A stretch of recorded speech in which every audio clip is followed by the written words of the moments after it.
Y bueno, va a estar haciendo una presentación que tiene que ver con su tercer capítulo de la tesis doctoral.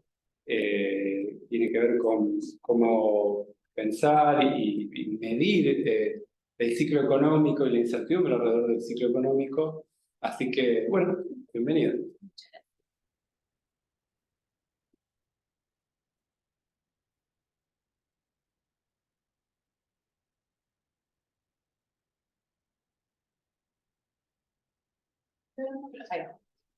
Bueno, antes que nada, gracias por sumarse al seminario. Bueno, mi nombre es Paula y mi intención es, como les comentó Daniel, presentar un avance sobre un trabajo de indicadores de sorpresa macroeconómica, que hoy les voy a presentar unos resultados para Brasil. Idealmente será extendido a otros países de la región, si el tiempo y los datos ayudan. La presentación, no tengo problema si tienen dudas, ir comentándolas a lo largo de la presentación, y si no, después hacemos forma de preguntas. Así que, bueno, la organización de la presentación es bastante tradicional. Les voy a comentar un poco sobre la motivación y qué tipo de indicadores andan dando vuelta en relación a indicadores de incertidumbre, los objetivos puntualmente de este trabajo, contarles un poquito qué datos estoy usando, y después, básicamente, el core de la presentación está separada en estas tres partes, que son la obtención de pronósticos para generar sorpresas macroeconómicas, generar un indicador de actividad macroeconómica con un modelo de factores dinámicos, y después, con una vueltita en relación a este indicador, voy a poder generar los indicadores de sorpresa macroeconómica. Así que estas tres partes van a ser las partes esenciales de la presentación, donde al final les comentaré un poco sobre los resultados obtenidos y también de algunos próximos pasos e ideas para avanzar con esto. Entonces, un poco la motivación acerca de por qué nos interesa tener indicadores sobre incertidumbre. Cada vez vivimos en un mundo con más incertidumbre, pero además, en términos prácticos, la literatura nos ha mostrado que estos indicadores son de gran utilidad para analizar lo que pasa con el ciclo económico o con distintos aspectos de la economía.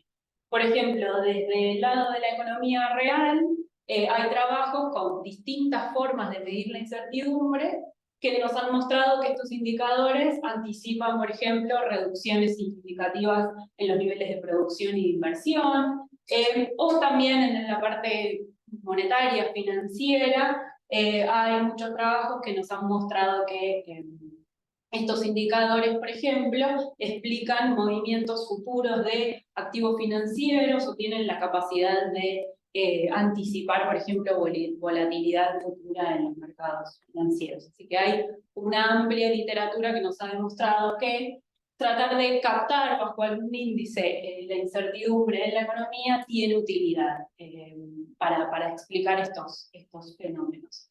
Por ejemplo, de los trabajos que están acá citados, quizás uno de los más conocidos es este de 2016, el de Baker, Bloom y Davis, que es el trabajo que lo que hace es generar un indicador de incertidumbre en relación a economía política en función de menciones en la prensa.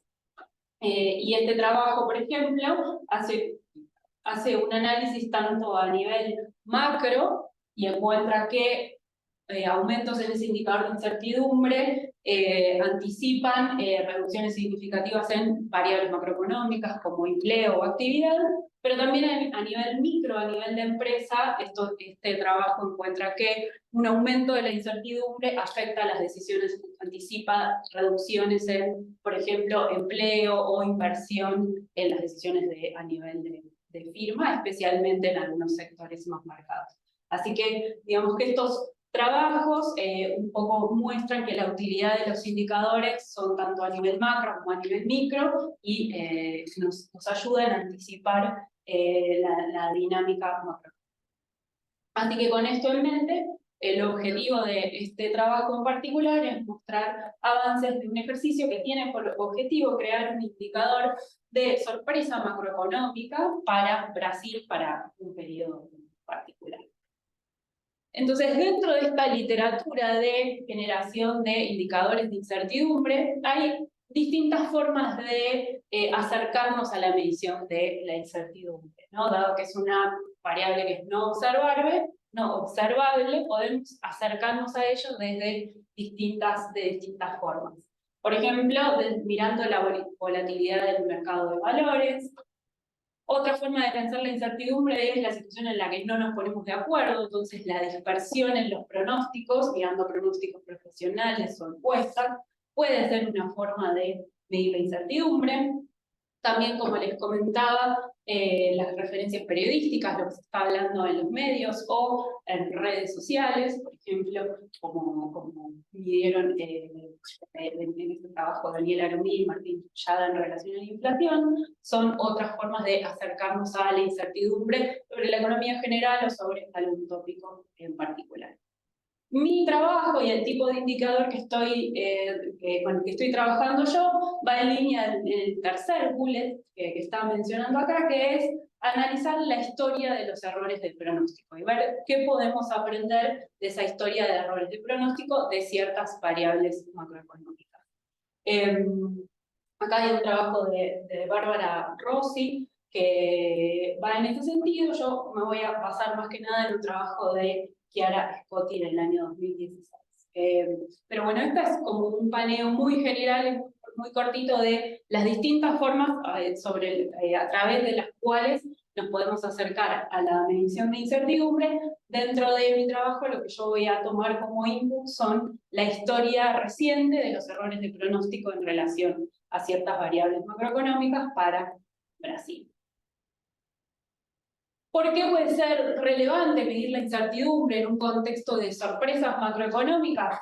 Bueno, vivimos en América Latina, en una región de alta volatilidad macroeconómica, de alta incertidumbre macroeconómica. Esto es el dato de Brasil para el periodo 2019 del indicador de condiciones económicas actuales. Es una especie de EMAE o PIB mensual que publica el Banco Central de Brasil. Y lo que se ve, esto es dato a niveles, limpio, no tiene nada, y lo que se ve es que claramente es una economía que tiene sus fluctuaciones. Yo voy a generar pronósticos y a su vez después los indicadores de sorpresa para el periodo de 2013 a 2019, así que, por ejemplo, voy a agarrar este último periodo para analizar los indicadores, que fíjense que es un periodo en el que se presenció una fuerte crisis, también un periodo de recuperación, pero que no fue, digamos, que también incluye ciertas crisis en el medio. Así que es un periodo que a priori parece interesante para pensar en términos de este indicador.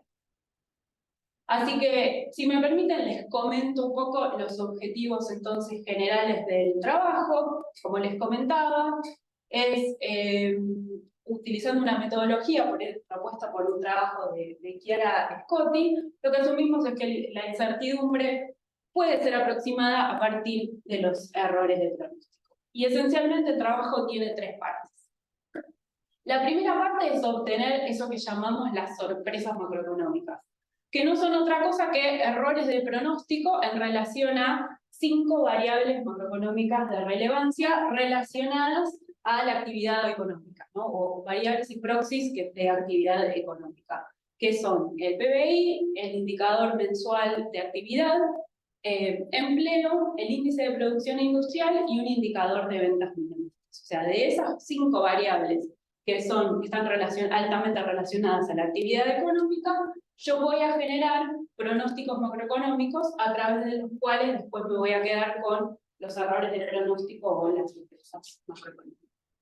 Esto entonces va a ser el input que yo después voy a utilizar en mi indicador, que voy a ponderar de distintas formas para generar los indicadores de sorpresa. Entonces, la primera parte es generar el input, que son las sorpresas macroeconómicas, que no son otra cosa que errores de pronóstico de un grupo de variables. Luego viene la parte de pensar, ya que tengo esos errores de pronóstico, esas sorpresas, viene la pregunta de cómo pondero esas sorpresas. Podría hacerlo, no sé, ponderando de igual forma la última sorpresa en cada periodo, pero lo que propone este trabajo es usar un modelo de factores dinámicos sobre el cual yo estimo un factor latente al que voy a llamar índice de actividad económica mensual para Brasil, y alrededor de este indicador de actividad mensual yo voy a poder calcular ponderadores. Esos ponderadores lo que dicen es la contribución de la variable empleo en marzo de 2014 para construir el indicador de actividad económica en abril de 2014. Y eso para cada variable y para cada periodo en el tiempo. Entonces, para cada variable y para cada periodo en el tiempo, yo voy a poder estimar cuánta información contiene, cuánto pesa esa variable para construir el factor latente de actividad económica. Esos ponderadores son los que yo voy a usar después para calcular los indicadores de sorpresa. Lo que voy a hacer es cambiar, en lugar de tener los ponderadores por las variables observadas, voy a tener los ponderadores por las sorpresas económicas o los errores de pronóstico. Y ese resultado es lo que va a ser para mí mi indicador de sorpresa macroeconómica. Entonces este es un poco el plan del trabajo. ¿Qué datos voy a utilizar? Son variables mensuales o trimestrales, son todas mensuales, salvo el PBI, consideradas como variables proxy de actividad. Y mis 5 variables principales, que son esas variables con las cuales yo después construyo el indicador, son, como les comentaba, estas 5. Índice de producción industrial, empleo, índice de ventas minoristas, indicador de condiciones económicas actuales, que es el que les mostré al principio, es un indicador mensual, y el PIB. A su vez, para generar los pronósticos de estas variables, yo tomé también otro conjunto de variables relacionadas a actividad, como son consumo de energía, capacidad instalada en el sector industrial y demás, pero después, digamos, mis variables principales para construir el indicador son estas 5. Los datos incluyen el periodo enero 2002, enero de 2019, el periodo completo, pero yo voy a construir indicadores de sorpresa para el periodo 2013-2019. Porque yo necesito primero entrenar el modelo, luego hacer una parte fuera de la muestra para los pronósticos, entonces necesito partir el periodo en dos partes. No lo puedo hacer con los datos completos. Entonces este es un paneo un poco de los datos. Y acá viene la metodología que está detrás en distintas partes del ejercicio. Yo voy a usar esta metodología que se llama los modelos de factores dinámicos. Lo voy a usar tanto para generar los pronósticos, ¿no? Lo que sería esta primera parte del trabajo, los estimo con un modelo de factores dinámicos, y también lo uso en esta segunda parte para estimar los ponderadores. Digamos, uso esta metodología en 2 momentos en el tiempo, en 2 partes del trabajo.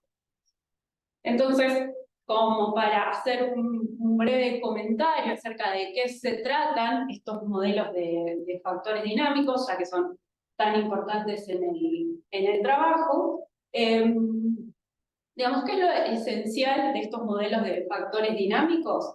Lo que postulan es que si yo tengo una situación en la que tengo una cierta cantidad de variables y esas variables están altamente correlacionadas, yo lo que puedo asumir es que detrás de esas variables lo que explica ese comovimiento es un factor latente, ¿no? Ese factor latente es un factor no observable, pero que explica la dinámica común de todas esas variables, ¿no? Hay un factor latente de actividad económica que explica el comovimiento, el empleo, el PBI, el índice de producción industrial, etc. Entonces, yo hago uso de este modelo para estimar ese factor latente. En los ejercicios de pronóstico, este tipo de modelos son muy utilizados porque sirven para reducir dimensionalidad. Yo tengo muchas variables, pero yo me quiero quedar con el movimiento de esas variables, digamos, porque no podría en una regresión con muchas variables que están correlacionadas, eso me generaría un montón de ruido. Entonces, por ejemplo, por eso es de gran utilidad en ejercicios de pronóstico. Y también a medida que esta metodología fue avanzando en la forma de calcular los parámetros, estimar los parámetros y demás, permitió lidiar con otros problemas también muy comunes en situaciones de generación de pronósticos y también en situaciones donde justamente cuando uno tiene lo que quiere generar es un indicador, lo que quieres analizar es esa situación en la que te va llegando nueva información todo el tiempo, entonces constantemente uno lidia con variables que mezclan frecuencias mensuales y trimestrales y datos faltantes, porque yo tengo el dato de febrero de producción industrial, pero los otros datos todavía no los recibí, entonces tengo dinámicas de datos faltantes y variables en distinta frecuencia, y este tipo de modelos me permite lidiar con estos problemas o particularidades de los ejercicios de pronóstico y de generación de indicadores como estoy trabajando. Sí. Sí.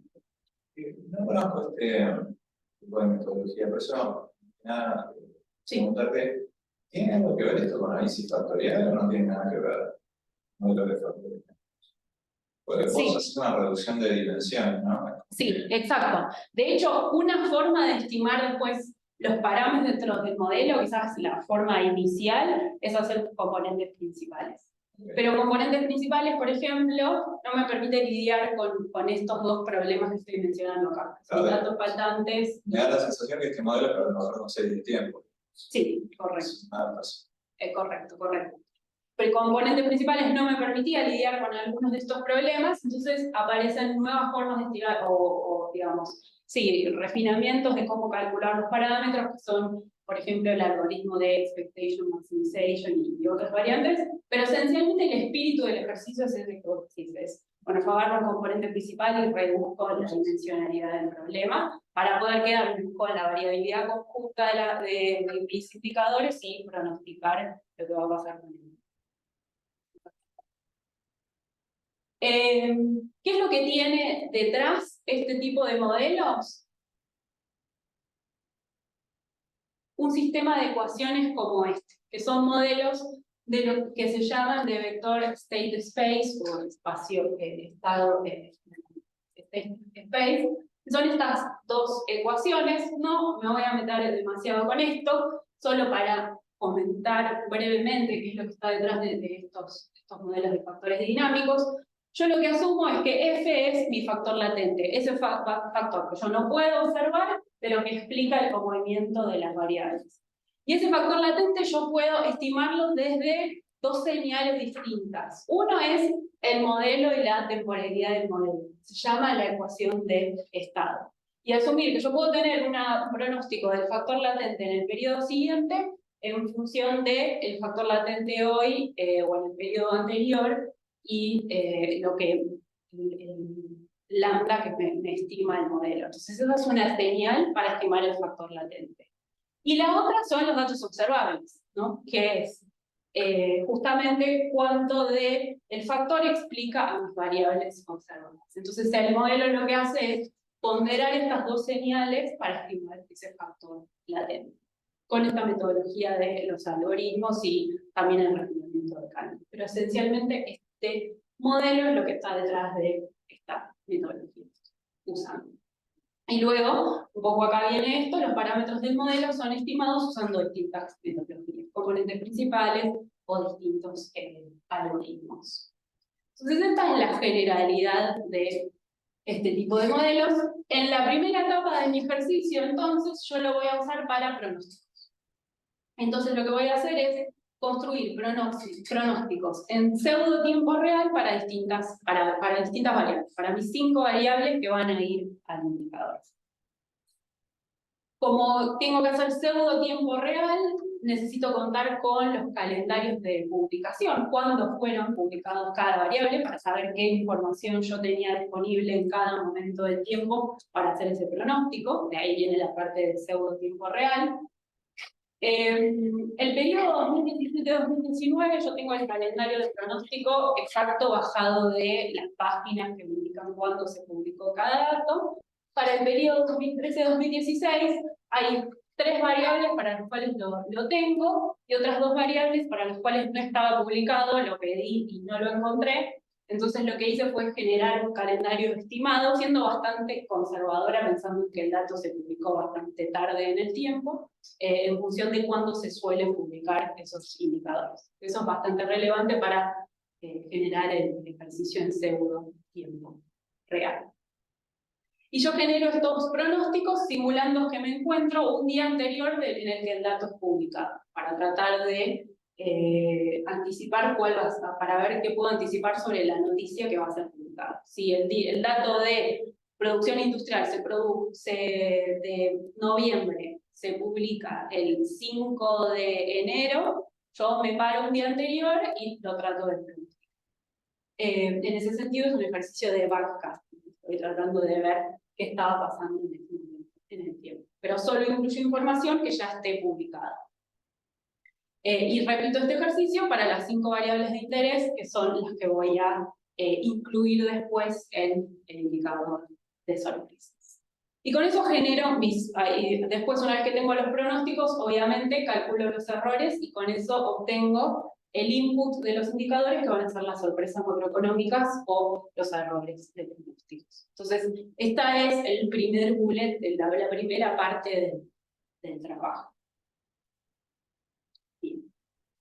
Acá hay un poco más de detalle de la metodología que usé para generar los pronósticos. Usé el modelo de Giannone. Asumo que el factor global sigue un proceso AR1. Para estimar los parámetros del modelo, usé este algoritmo de Expectation Maximization, y luego se aplica el filtro de calma para refinar las estimaciones. Y este filtro de calma me permite este tema de lidiar con datos faltantes al final de la muestra, y demás, que es bastante común en las situaciones de pronósticos. Entonces, con esto termino mi primer punto del ejercicio. Y paso al segundo punto del ejercicio. Pequeño comentario del pie. Giannone trabajaba en la Reserva Federal de New York y ahora trabaja en Amazon. Es una persona que es experto en pronósticos y pasó al sector privado. Sí. ¿Qué hacemos? Y debe estar trabajando con series de tiempo, planificando en un mundo multidimensional. Todos los canales. Bien. Entonces, en la primera parte del ejercicio me quedé con mis sorpresas macroeconómicas de las 5 variables. Como les comentaba, la pregunta ahora es cómo pondero esas sorpresas, ¿no? Si yo quiero calcular el indicador de sorpresa macroeconómica a marzo del 2015, ¿cómo pondero esas sorpresas que tengo hacia atrás en el tiempo? Esta historia de sorpresas para distintas variables que tengo en el tiempo. Para eso voy a usar otra vez un modelo de factores dinámicos, donde voy a trabajar solo con estas 5 variables, y voy a estimar este XT, que es el equivalente al FT que tenía en las slides anteriores, que es el factor latente, que al estar yo ponderando el comovimiento de estas 5 variables, que son proxies de actividad económica, que son información sobre actividad económica, lo voy a denominar indicador de actividad económica. O sea, el indicador de actividad económica no es otra cosa que el factor latente XT que yo quiero estimar en el tiempo. ¿Y por qué necesito estimarlo? Porque después sobre ese factor voy a calcular los contenidos. Bueno, acá otra vez un poco más de detalles sobre las decisiones que tomé en el momento de la construcción del factor. Yo tengo que lidiar con el hecho de que estoy trabajando con variables mensuales y trimestrales, entonces eso requiere algún ajuste. Tengo que estimar los parámetros del modelo, que son Z, lambda y obviamente el factor de estado, el factor latente. Asumo que los errores siguen un proceso AR1 y siguen un proceso, el componente idiosincrático. Perdón. Lo que asumo es que cada variable observada es una composición de lo que explica el factor latente y un componente idiosincrático asociado a cada variable. A su vez, el empleo tiene una dinámica específica al empleo y el indicador de ventas minoristas tiene una dinámica específica al indicador de ventas minoristas. Pero lo que voy a tratar de estimar es el XT, que es la variabilidad común. Sobre el componente idiosincrático, asumo que sigue un proceso AR1 y después los residuos tienen la siguiente propiedad. No hay mucha vuelta más con esto. Estas son las decisiones que fui tomando para generar entonces el factor latente. Que no es otra cosa que lo que yo voy a llamar un indicador de actividad económica. Y otra vez los pasos son similares al caso anterior. A partir de parámetros iniciales, uso el algoritmo de expectation maximization para encontrar los parámetros del modelo, aplico el filtro de Kalman y eso me permite obtener las estimaciones del factor latente XT, que va a ser entonces mi indicador de actividad económica. Si yo les muestro cuál es la forma que tiene este factor latente para Brasil, es esta que está acá. O sea, este es el factor, este es XT a lo largo del tiempo, y es un factor que resume el movimiento conjunto de las 5 variables que yo estaba estudiando. Y yo lo llamo a este factor latente, entonces, indicador de actividad económica.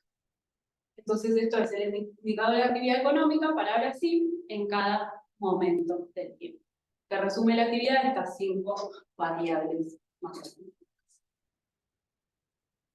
¿Por qué necesito construir este indicador? Porque después lo que voy a calcular es los ponderadores en cada momento del tiempo, para después finalmente poder pasar al último paso. Esto es mi indicador para todo el periodo.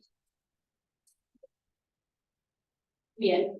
Y finalmente, acá sí viene la parte donde yo obtengo los ponderadores.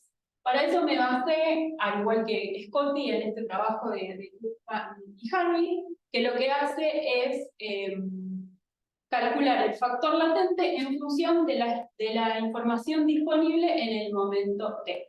Entonces, básicamente lo que hace este algoritmo es decomponer el valor de XT, o sea, el valor de cada factor, de cada factor en cada momento del tiempo, combinación lineal de las variables observadas y sus ponderadores. Entonces lo que yo hago es, si yo tengo 100 observaciones, mi historia son 100 observaciones de 5 variables, lo que yo voy a obtener es una matriz de 100 por 5, a la que multiplico por mis datos realizados de 100 por 5, lo sumo y puedo reconstruir el valor del factor latente, que es mi indicador de actividad. Entonces lo que yo extraigo de acá y lo que me importa de acá es este bicho que son los ponderadores. Este historial de pesos se calcula en tiempo real en base a la información disponible en cada momento en el tiempo y tiene la particularidad de que disminuye a medida que se extiende el horizonte. ¿Qué quiere decir esto? Que si yo estoy generando el indicador para marzo de 2015 y mi último dato es febrero de 2015, ese valor va a pesar más que los que son más viejos, ¿no? A medida que me voy más atrás en el tiempo, obviamente el peso que le asigna el modelo disminuye. Bien. ¿Qué voy a hacer entonces? Me quedo con estos ponderadores, pero lo que hago es multiplicarlos, en lugar de por las variables observadas, por las sorpresas macroeconómicas.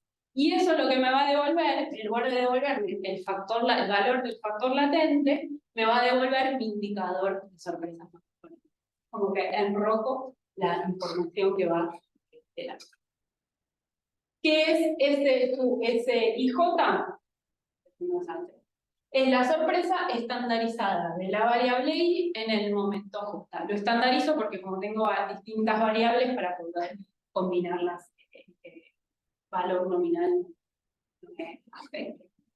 Y la sorpresa entonces no es otra cosa que la diferencia entre las realizaciones de cada variable y el pronóstico.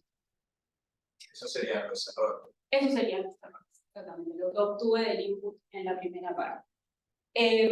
De la forma en la que está construida la sorpresa, si yo tengo un dato negativo, esto lo que significa es que yo fui, digamos, más optimista de lo que terminó sucediendo en la realidad.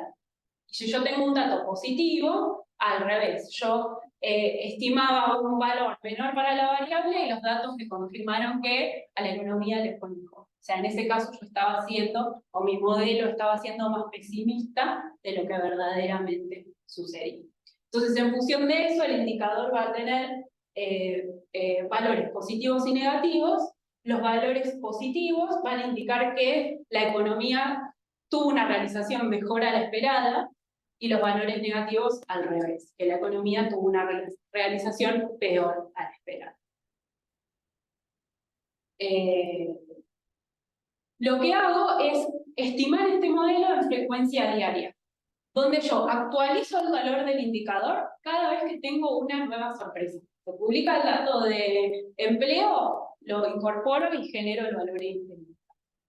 Obviamente, es una frecuencia diaria, pero yo como máximo tengo 5 noticias al mes, porque tengo 5 variables, y quizás hay veces que tengo 4 porque el PBI no se publica. Entonces, en esos casos, si no hay nuevos datos, el índice por construcción es igual al valor del periodo anterior. O sea que se actualiza cuando hay nuevos datos disponibles. En este sentido, es un ejercicio de backcasting que captura la sorpresa referida a noticias de un periodo anterior. Entonces, dado esto, este es el indicador de sorpresa macroeconómica que obtuve. La línea negra es el 0. Valores hacia arriba son noticias positivas, valores hacia abajo son noticias negativas. El resultado fue peor a lo esperado. El periodo va desde 2013 al 2000. En realidad son datos del 2019, pero que se terminan de publicar a principios del 2020, por eso es que la muestra se extiende un poquito más, pero solo estoy mirando datos hasta el 2019. Y bueno, este es esencialmente el indicador. Algunas cosas que podemos aprender de esto, por ejemplo, hay un pico bastante importante hacia abajo a mitad del 2018, que está relacionado a una caída bastante fuerte que no fue anticipada por el modelo, del índice de producción industrial. Digamos, en esos meses hubo un paro bastante importante en Brasil, y eso hizo caer mucho más de lo que anticipaba el modelo del indicador de producción industrial, y eso generó entonces, digamos, este pico hacia abajo del indicador. Cuando hay así estos como valles en los que se mantiene el valor igual, tiene que ver con que son días que no hubo actualización de los datos, esto que les comentaba.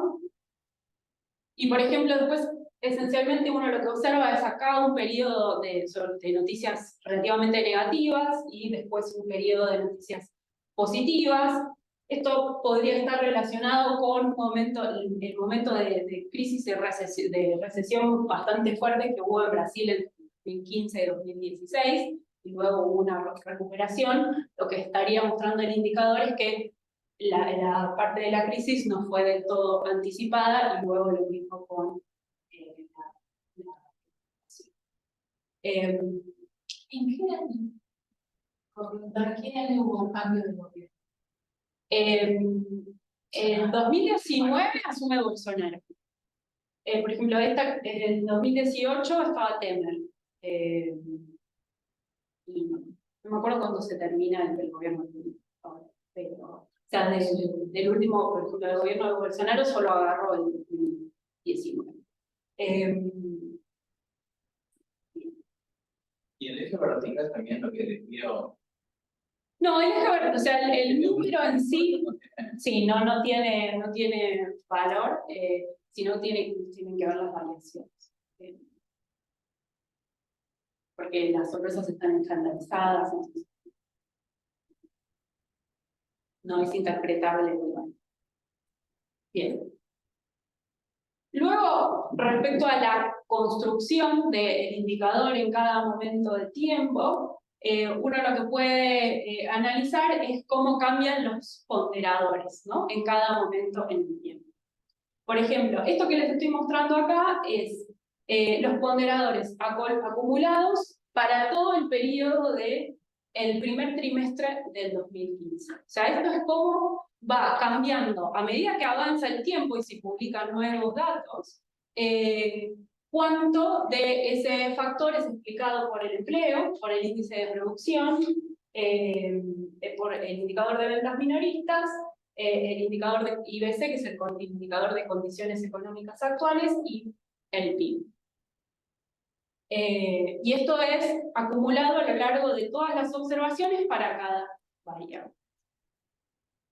Entonces, por ejemplo, lo que vemos acá es que al inicio del trimestre 2015, el dato más actualizado que yo tengo es el dato de noviembre de empleo. Ese es el dato cuando inicia el trimestre, mi dato más actualizado, mi sorpresa más actualizada que yo tengo para actividad es el dato de empleo en noviembre. Por eso es que al inicio del trimestre es el momento donde se le asigna el mayor peso al dato de empleo. Es el momento donde la variable más actualizada que tengo es esa. Y eso se mantiene hasta hasta el 8 de enero, ¿no? Donde se publica el dato de producción industrial. Entonces ahí, en ese momento, yo para noviembre tengo el dato de empleo y el dato de producción industrial que recibí nuevo. Entonces, el hecho de tener una nueva información impacta en esta subida de acá del indicador de producción industrial, ¿no? Y a medida que voy recibiendo nueva información, van ajustando los pesos en función de lo que interpreta el modelo que es más relevante, a pesar de que más allá del paso del trimestre siempre se le asigna un mayor peso a empleo. Esto, cuando uno mira en la literatura, en general suele pasar que empleo y producción industrial son de las variables que más explican el indicador. A veces puede haber más diferencias entre que empleo aplica mucho más que todas las otras o está más mezclado, pero es un resultado bastante esperable, al menos en la literatura. Y por ejemplo, quizás como dato curioso que uno antes de conocer el modelo no se esperaba, el dato de PBI al publicarse solo trimestralmente y bastante tarde en el tiempo, porque se publica recién en marzo el dato de diciembre, ¿no? Durante el primer trimestre de 2015, el único dato nuevo que recibo de PBI es a inicios de marzo sobre diciembre, entonces es un dato de poca frecuencia relativamente desactualizado, entonces el modelo le asigna muy poquito peso solo en el momento de la publicación, apenas sube, pero sigue siendo muy poquito comparado con estas otras dos variables. Entonces, esta es una forma de analizar los ponderadores, y la otra es pararnos en un momento en el tiempo específico, por ejemplo, al 31 de marzo de 2015, esto lo elegí al azar, y otra vez acá estos son los ponderadores en un momento del tiempo, el 31 de marzo de 2015, para los 6 periodos más recientes, ¿no? O sea, si yo les comentaba que al final de cuentas el indicador de sorpresas es una combinación de mi matriz de sorpresas multiplicada por en cada momento del tiempo, ¿no? Multiplicada por mi matriz de ponderadores, que son las 100 observaciones, un ponderador para cada observación y cada una de las 5 variables. Bueno, estos son de esa matriz los 6 periodos más cercanos en el tiempo, ¿no? Los 6 datos más cercanos en el tiempo al 31 de marzo de 2015. O sea, es al 31 de marzo de 2015, ¿cuánta información aporta lo sucedido en marzo, en febrero, en enero, en diciembre, en noviembre y en octubre? Acá en marzo no hay nada, naturalmente, porque al 31 de marzo de 2015 yo todavía no tengo ningún dato de marzo de 2015. Entonces, no tengo vacío. El único dato de febrero que tengo es el de empleo. Entonces, lo que me dice el modelo es asignarle bastante peso a este dato que es el más reciente. Y luego, a los datos posteriores, o a los datos un poquito más retrasados en el tiempo, asignarles peso, pero cada vez menor a medida que te vas alejando en el tiempo. Aunque se sigue manteniendo el hecho de que en cada momento en el tiempo al empleo le asigno un peso mayor. Y acá se ve otra vez que el empleo es el que se lleva el mayor peso y el indicador de producción industrial como segundo punto, y se ve la dinámica de pesos que caen a medida que me alejo en el tiempo. Esta es otra forma de entender qué es lo que está pasando adentro de cada una de estas observaciones. Y finalmente, para ir cerrando y no aburrirlos demasiado, entonces, como en primera conclusión, uno lo que podría suponer es que el indicador de sorpresas macroeconómicas parece capturar sorpresas del periodo que estoy estudiando. La información sobre el empleo es el caso de las sorpresas que aportan mayor peso para generar ese indicador, y por ejemplo el PBI no pareciera aportar una gran cantidad de noticias sobre el PBI, no pareciera aportar gran cantidad de información. Y a partir de acá quedan un montón de extensiones en términos de ejercicios de robustez y otras cosas que me gustaría probar. En términos de ejercicio de robustez, me gustaría compararlos con otros indicadores. Algo estuve mirando, por ejemplo, estuve mirando respecto al indicador del EPU o el indicador de incertidumbre en relación a economía política, y uno lo que ve es que los indicadores no tienen una gran correlación. Esto lo que indicaría es que están explicando tipos de incertidumbre distinta o que aportan incertidumbre distinta, digamos, no necesariamente es algo bueno o malo, pero no tienen una gran correlación entre los dos. Y después, en lo que estoy trabajando ahora es en aplicaciones para ver, digamos, en qué situaciones este indicador puede ser de utilidad, por ejemplo, para medir el impacto en variables económicas o en ejercicios de pronóstico, anticipar lo que sucede con algunas variables. Algo de esto también estoy empezando a trabajar. Pareciera haber que aportar algún tipo de información en relación a la variación del índice Bovespa y algunos indicadores, pero todavía no llegué a documentarlo bien, por eso no lo puse. Y después, como extensiones de trabajo, ¿qué me gustaría? Principalmente extenderlo a otros países. Y después se podría pensar este tipo de indicador en otros contextos, como pueden ser sorpresas en relación a precios en lugar a nivel de actividad, o pensar un indicador conjunto para varios países de América Latina y medir la incertidumbre en el contexto de América Latina, pero digamos que esos últimos puntos serían algo más de mediano plazo, quizás en el corto plazo digamos, el objetivo está más de pensar en otros países y cerrar esta parte de las aplicaciones del indicador. Y bueno, con esto, por mi parte, cierro la presentación. Muchas gracias, y si hay dudas, preguntas, más que bienvenidas.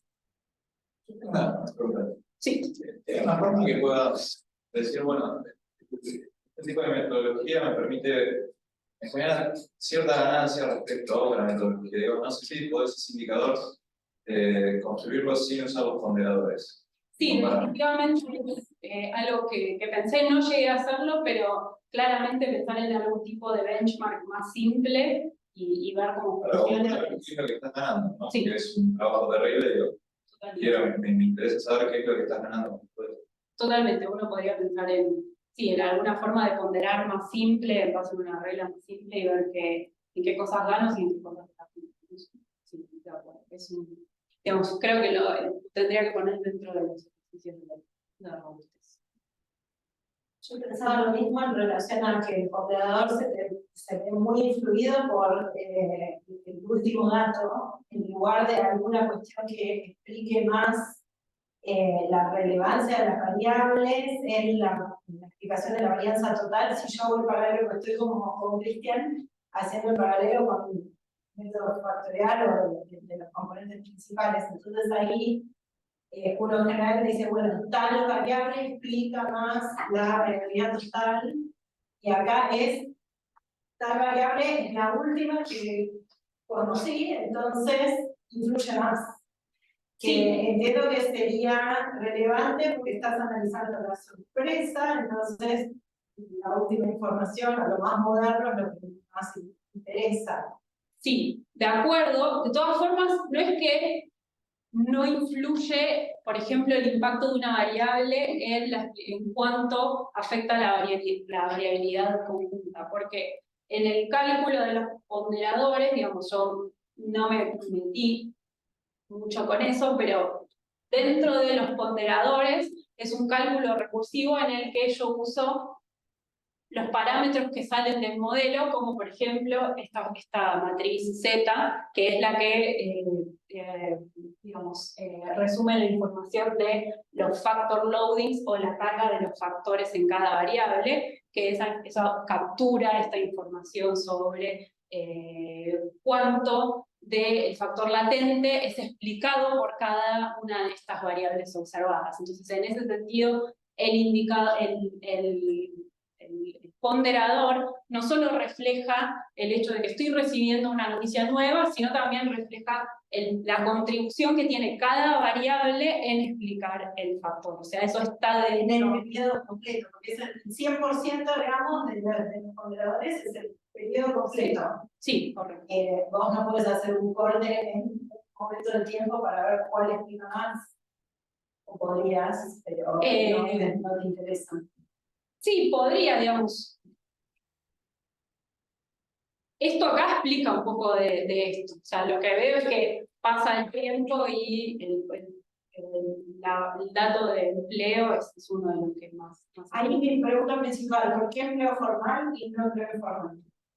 Porque ahí tiene que ver con que es la variable que yo tenía con más disponibilidad de tiempo. Porque el empleo informal es el que uno esperaría en América Latina, Totalmente. que no solo varíe más, sino que tenga más que ver con la coyuntura. Sí, totalmente, totalmente. Tendría que buscar alguna forma de reconstruir una serie de empleo total o informal que vaya lo suficientemente atrás como para poder probar si el resultado es una cosa pasa con el empleo informal es que quizás se publica más tarde. No sé bien cómo es el timing, porque quizás, por ejemplo, en Estados Unidos, payrolls, el dato de empleo formal sale al toque, porque está todo registrado en ente tributario y... De hecho, esta noticia semanal. Semanal, no me recordaba. Pero acá quizás sea las encuestas anuales. Claro, exacto. Porque, claro, este es todo un ejercicio donde vos te importa al instante qué datos tenés, y quizás empleo informal es central para el ciclo económico, pero te llega tarde, pero la verdad es un comentario para tener en cuenta. Sí. Bueno, se pregunta, pero ¿cómo influye la estacionalidad en estos análisis? Corregí por estacionalidad, porque si no lo que encontraba es que el indicador reflejaba solamente la estacionalidad. Además, De hecho, era empleo. Sí, empleo era uno. Creo que todos igual, producción industrial también. Claro. Sí.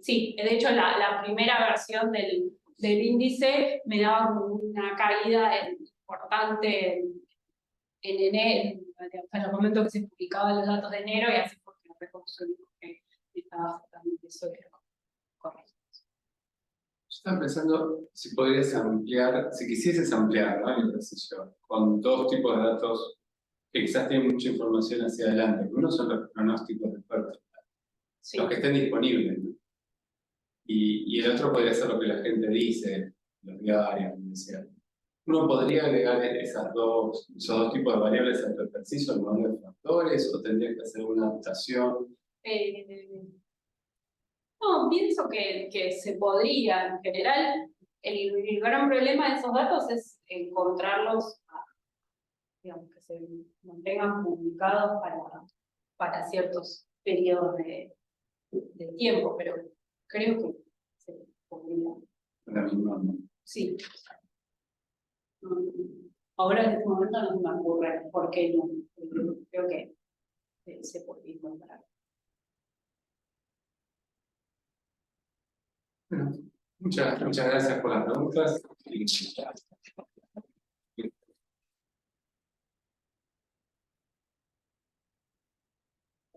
A ver esto.